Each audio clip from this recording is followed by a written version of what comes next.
Samedi 4 juillet 2020, mesdames et messieurs, bonjour et merci de nous prendre en marche sur RTI 1. C'est un projet qui va réduire les rejets d'eau usés dans les canaux d'eau pluviale et dans les eaux de surface. La cérémonie officielle de lancement de la phase 2 des travaux d'assainissement dans le bassin versant du Gourou s'est déroulée à Abidjan. C'était en présence de la ministre de l'Assainissement et de la Salubrité, Anne-Désirée Ouloto, et du représentant résident de la Banque ouest-africaine de développement. C'est un reportage signé Herman Guivet. Coup de pioche symbolique de la ministre de l'Assainissement et de la Salubrité, Anne-Désirée Ouloto, qui marque le lancement officiel de la phase 2 des travaux d'assainissement dans le bassin versant du Gourou. Le bassin versant du Gourou couvre une superficie d'environ 28,6 km². Il s'étend du nord au sud d'Abobo à l'échangeur de l'Indenier sur environ 9 km, limité à l'est par le prolongement du boulevard Latrille vers le quartier des Deux Plateaux et à l'ouest par la ligne de chemin de fer à Djamé-Anyama. Le bassin dispose d'un réseau hydrographique ayant pour débouché la lagune Ébrié via la baie de Cocody. Partenaire financier de la Côte d'Ivoire pour ce qui concerne la deuxième phase de ces travaux, la Banque ouest-africaine de développement. Madame la ministre, honorables invités, la contribution de la BOAD au financement du présent programme s'élève à 29 milliards de francs CFA. À ce jour, les engagements cumulés de la BOAD en faveur de la Côte d'Ivoire représentent un montant global de plus de 1120 milliards de francs CFA, tous secteurs confondus, soit 18% des engagements cumulés de la Banque dans l'Union. Ces chiffres démontrent l'excellente vitalité de la coopération entre la BOAD et la Côte d'Ivoire et prouvent l'importance qu'accorde notre institution communautaire au secteur des infrastructures, notamment celui des infrastructures d'alimentation en eau et d'assainissement dans l'Union, et en particulier en Côte d'Ivoire. En quoi consistera la deuxième phase de ces travaux? La deuxième phase va s'attaquer au problème d'eau usée.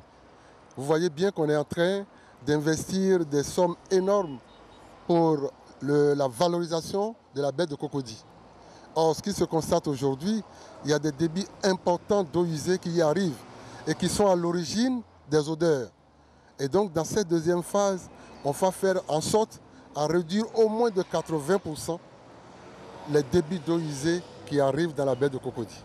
Le lancement officiel de la deuxième phase des travaux d'assainissement dans le bassin versant du Gourou tombe à pic. Situation de saison pluvieuse oblige, mais également amélioration du drainage des eaux usées en perspective. Aujourd'hui, cette deuxième phase du programme viendra consolider ce que nous avons déjà réalisé au cours de la première phase, tant en ce qui concerne donc, la gestion des eaux usées avec le raccordement des ménages aux collecteurs de base, ce qui permettra donc d'éviter le rejet dans la baie de Cocody de toutes les eaux usées qui descendent depuis Abobo jusqu'au plateau. Nous aurons également, dans le cadre des composantes de ce programme, la réalisation de voies bitumées et d'entretien de voies au quotidien. Tout cela pour nous permettre donc d'améliorer le quotidien de nos populations dans les quartiers concernés par le bassin versant du Gourou. Il importe que les populations accompagnent ces processus par un changement de comportement. Nous devons vivre autrement avec les déchets pour éviter que nos déchets ne viennent obstruer tous ces canaux qui seront réalisés dans notre propre intérêt. Du matériel informatique et roulant a été de même offert aux structures en charge du drainage, de l'assainissement, de l'environnement pour renforcer leur capacité d'action sur le terrain. La commune d'Abobo va connaître une opération de ravalement des façades de ses habitations. L'opération qui vise à améliorer le cadre de vie des populations a été lancée hier par le premier magistrat de la commune. Elle va durer 1 mois et sera couplée au curage des caniveaux, l'éclairage de Lanciné Bakayoko. 2 coups de pelle, une couche de peinture effectuée par le maire Ahmed Bakayoko. C'est le démarrage des opérations de ravalement des bâtiments et de curage des caniveaux dans la commune d'Abobo. Par ces temps d'inondation, il faut anticiper, faire en sorte que l'eau puisse circuler facilement. Et je trouve que c'était un engagement citoyen. Je viens là en tant que maire donner l'exemple afin que toutes les populations citoyennes d'Abobo suivent notre exemple. J'ai souhaité que dans chaque localité, il y a des brigades de salubrité. Ce projet de salubrité va contribuer à l'amélioration du cadre de vie et du paysage urbain, tout en valorisant l'image et l'attractivité de la commune dans son ensemble.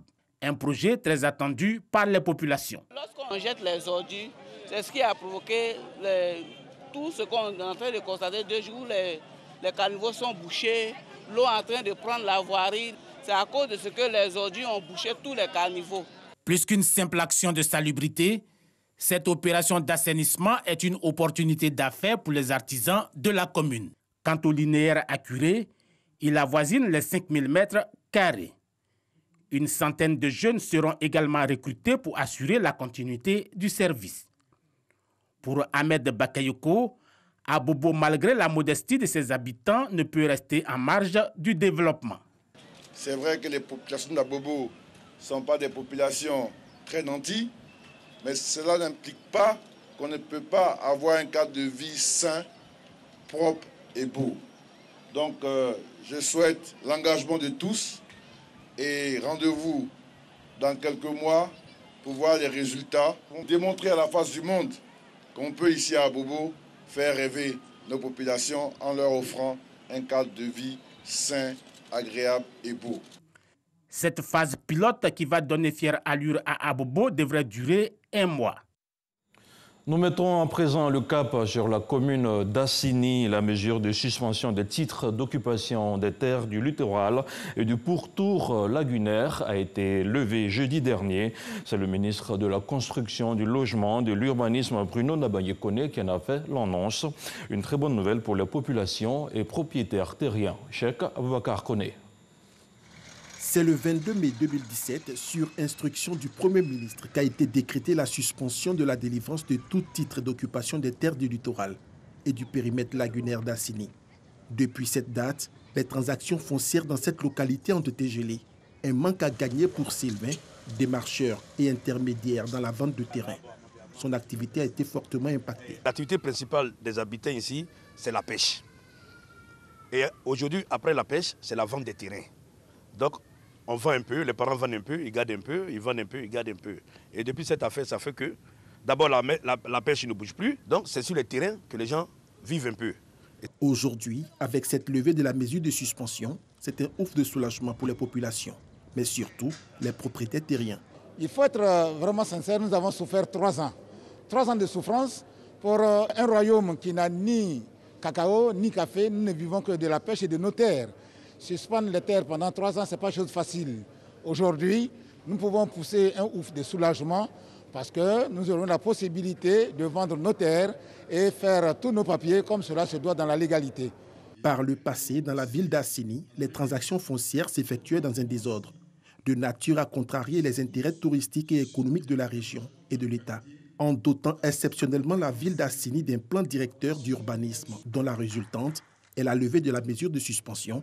Le gouvernement entend préserver le potentiel touristique de la ville. C'est l'occasion de remercier l'État de Côte d'Ivoire à travers le ministre pour nous avoir donné cet instrument-là, cet outil. Parce que toutes les mairies n'ont pas cette chance-là. Et nous, aujourd'hui, on a un document de planification qui permet à la fois de suivre la trajectoire qu'on va se donner. Aujourd'hui, avec ce plan, on sait quelles sont les zones qui vont être construites, on sait où vont passer les voies, on sait quel type d'habitat il peut y avoir dans telle ou telle zone. Donc ça donne la possibilité aux détenteurs de droits coutumiers désormais d'opérer des transactions de façon plus sereine, sans que cela perturbe l'évolution future de la ville. Assini, ville balnéaire située à 94 km à l'est d'Abidjan, a été érigée en commune en 2018. Elle comptait en 2014 plus de 16 000 habitants sur une superficie estimée à 7 745 hectares. Et cette levée de corps dans la commune d'Anyama, la ministre de la Solidarité, de la Cohésion sociale et de la lutte contre la pauvreté s'y est rendue ce vendredi. Mariatou Kone y était pour apporter la compassion du gouvernement aux familles endeuillées. Les parents de 17 personnes décédées ont reçu chacun la somme de 500 000 francs CFA, en plus de la prise en charge des frais de la morgue par le gouvernement. On voit tout cela avec Patricia Omouetia. Émotion, tristesse et compassion.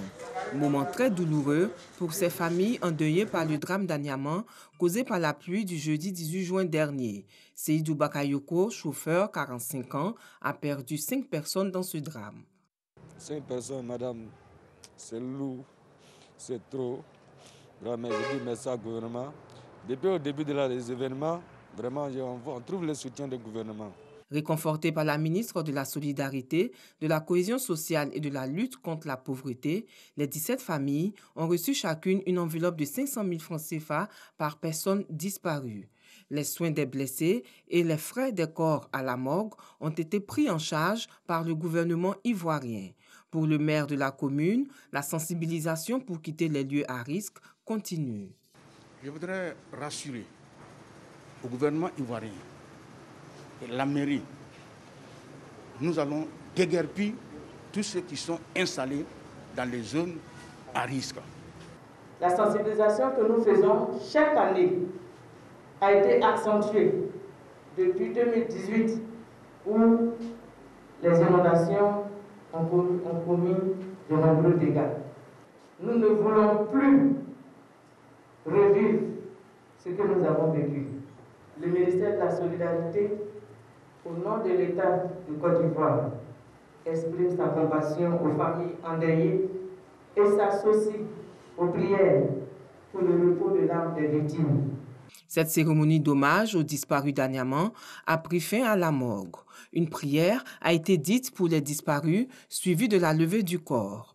Pour rappel, suite à la pluie diluvienne du jeudi 18 juin dernier, un éboulement de terrain dans le quartier Ran d'Anyama a endeuillé plusieurs familles.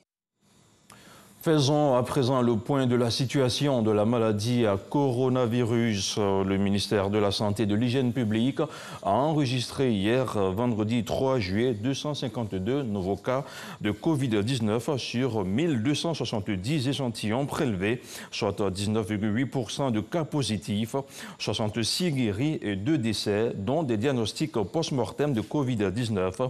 Il s'agit d'une patiente de 57 ans sans antécédent particulier, décédé le 24 juin, et d'un patient de 67 ans, VIH positif, décédé le 26 juin. Le ministre de la Santé et de l'Hygiène publique présente ses condoléances aux familles éplorées. À la date du 3 juillet, la Côte d'Ivoire compte donc 10 244 cas confirmés, dont 4 726 personnes guéries, 70 décès, 5 448 cas actifs. Le nombre total d'échantillons est de 60 652. Le ministre de la Santé et de l'Hygiène publique rappelle que la pandémie n'est pas terminée.